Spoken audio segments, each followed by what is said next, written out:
কেকটা যদি কালো কুচকুচে না হয় তাহলে কিন্তু আপনার খবর আছে।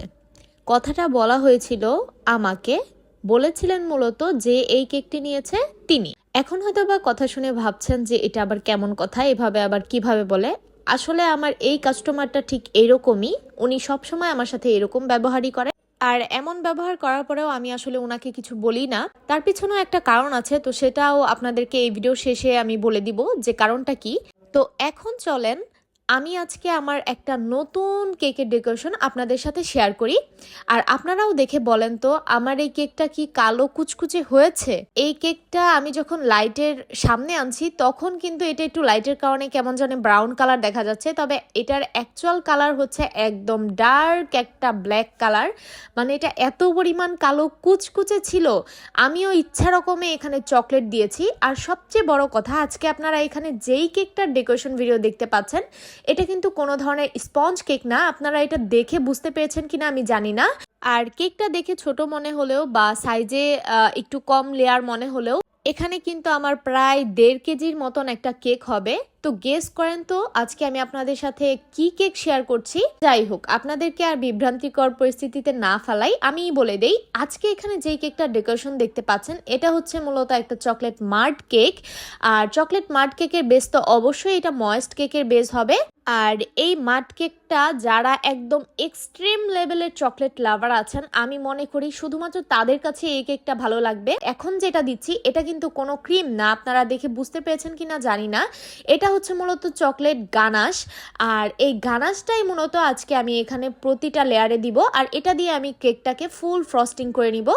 তো আজকে আমি আপনাদের সাথে শুধুমাত্র এখানে লেয়ারিং প্রসেসটাই দেখাবো, কারণ এই ভিডিওটা নয়তো অনেক বেশি বড় হয়ে যাচ্ছিল।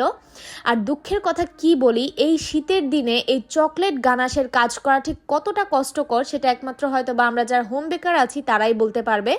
কারণ এই পাইপিং ব্যাগ থেকে আমার এটা বেরই হতে চাচ্ছিল না, মানে আমার চাপ দিতে এত বেশি কষ্ট হচ্ছিল, মানে আমার হাত ব্যথা হয়ে যাচ্ছিল, এরকম একটা অবস্থা। যেহেতু এখন শীতের সময় তাই দেখা যাচ্ছিল চকলেটটা অনেক বেশি হার্ড হয়ে যাচ্ছিল, মানে আমি কিছুক্ষণ পর পর এটাকে হালকা গরম করে তারপর এখানে কেকের মধ্যে দিচ্ছিলাম। আর তাই আমি এখানে আপনাদেরকে বেশি লেয়ারিংও দেখাতে পারিনি, আমি লাস্টে একটা লেয়ার আপনাদেরকে এখানে দেখাইনি, অফ ক্যামেরায় করেছি। তো এখন হয়তো বা ভাবছেন যে ময়েস্ট কেকে কেন সুগার সিরাপ দিলাম।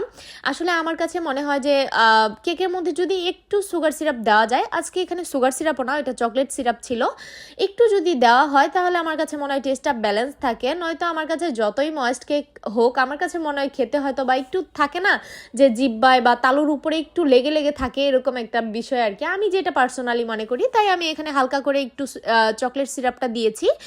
আর এই যে দেখেন আমার একদম কালো কুচকুচে কেক হয়েছে কিনা আপনারা কিন্তু অবশ্যই কমেন্ট করে জানাবেন, কারণ যিনি এই কেকটা নিয়েছিলেন তার দাবি ছিল একদম কালো কুচকুচে, একদম যেন চকলেটে ভরপুর একটা কেক আমি করে দিই ওনাকে, আর নয়তো নাকি আমার খবর আছে। তো যাই হোক, এই মানুষটাকে এখন তার কথাই বলে দেই, ইনি হচ্ছে আমার বোন। তো যেই কারণে মূলত প্রতিবার আমাকে এরকম থ্রেড দিয়ে কথা বলে, আর সে এক্সট্রিম লেভেলের একটা চকলেট লাভার। আমি বলেছিলাম পারবো না, তো সেই জেদে সে আমাকে নিজে থেকে চকলেটের বার কিনে বাসায় দিয়ে যায়। অনেক দিন ধরেই ঘুরাচ্ছিলাম যে করব করব, কিন্তু এবার আর পালানোর সুযোগ পেলাম না। তো এই তো অবশেষে করেই ফেললাম। আর আপনারা কারা কারা এই কেকটা ডেকোরেশন ভিডিও দেখতে চান অবশ্যই কিন্তু কমেন্ট করে জানাবেন। আল্লাহ হাফেজ।